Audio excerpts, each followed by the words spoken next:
I'm just about ready to get this project finished. Thank you so much for coming back for part 3 of this den desk redo.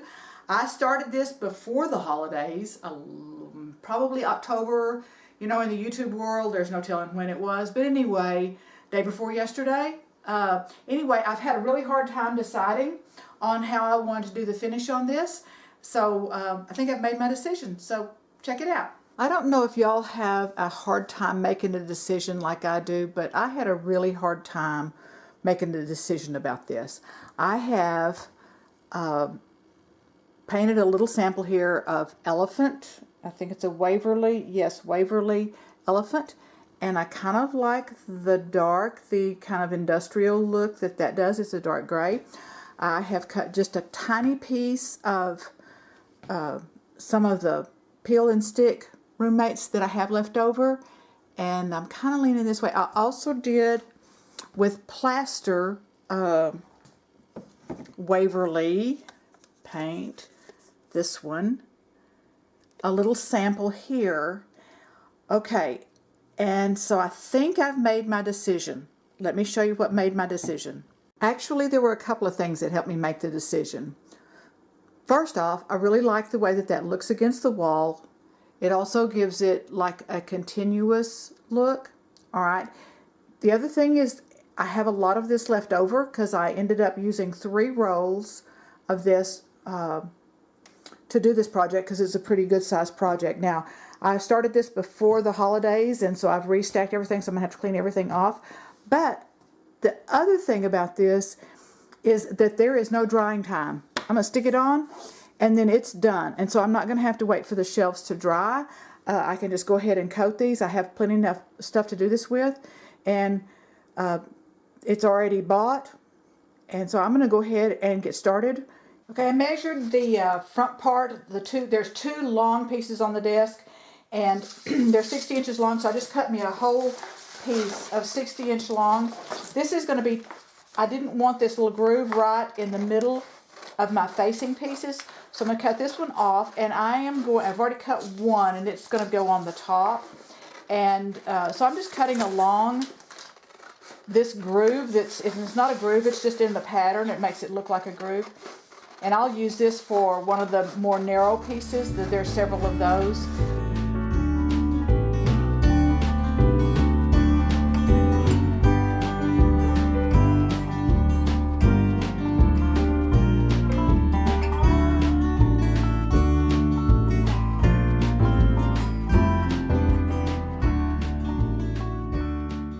My lovely assistant Kitty No to help. I'm going to run this a little off of the edge and stick that like that. I'm not going to stick it all the way down yet. I am going to do it on the surface so I can see if I've got this pretty straight. This is what I love about this peel and stick, repositionable. Yeah, pick it off. It doesn't just like grab so hard that you can't deal with it.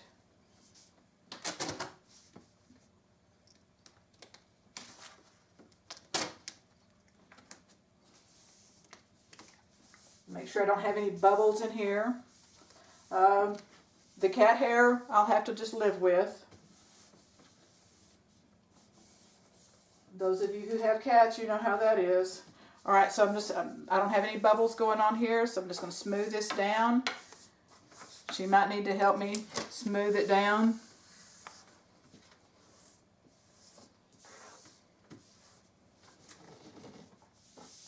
I did the same technique up at the top. I just didn't have a good camera angle for you. Roll this underneath. And then I'll get my razor knife and trim off this little excess, and then do these little narrow pieces in my shelves.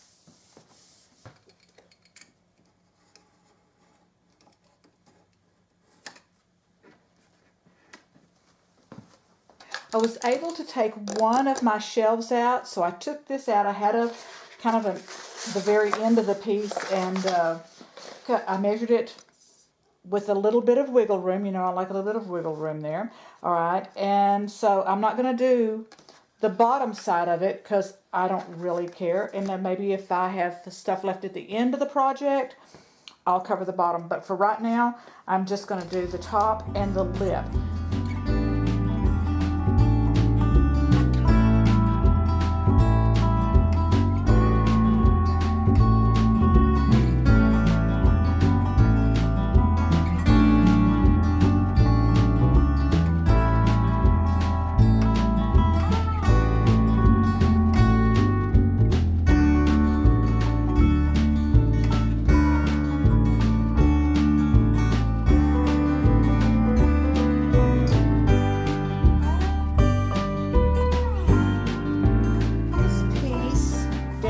All lined up on this side, but on this door I have hinges, and so I used my razor knife, cut a little score here, and then I'm just going to use my thumbnail to mark the back side of that, and then cut that little piece off there and stick it someplace. Yeah, and then the same thing down here. So let me see if I can make sure my head is not in the way.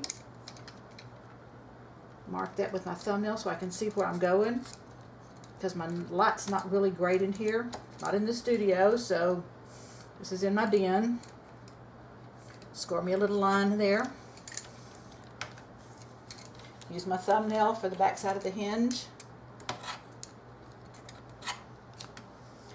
and then use my razor knife, good sharp blade. All right, then I'm going to just wrap, I'm going to open this up so I can, a little bit, and I'm going to wrap that to the inside of the cabinet. I cut this just a little bit wider to allow for that, and so let me push that in a little bit. And I don't think I'm going to do the inside of the cabinet. Nobody cares but me. Have extra, I might, but I don't think so. Okay, so that's to go around the hinge. I think that looks pretty good. I think that I am done. And so I've got all of the insides. I took the CD rack out of there. I've got my trusty companion right there.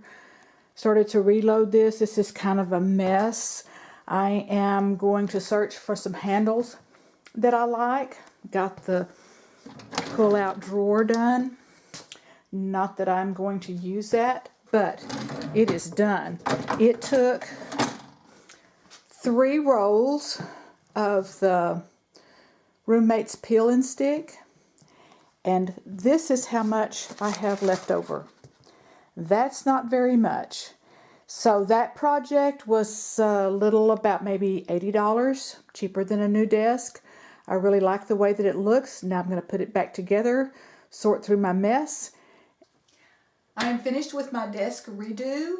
I am so excited with the way that it turned out, and I'm so glad that I decided to put this peel and stick paper on the front of these facing pieces rather than painting that.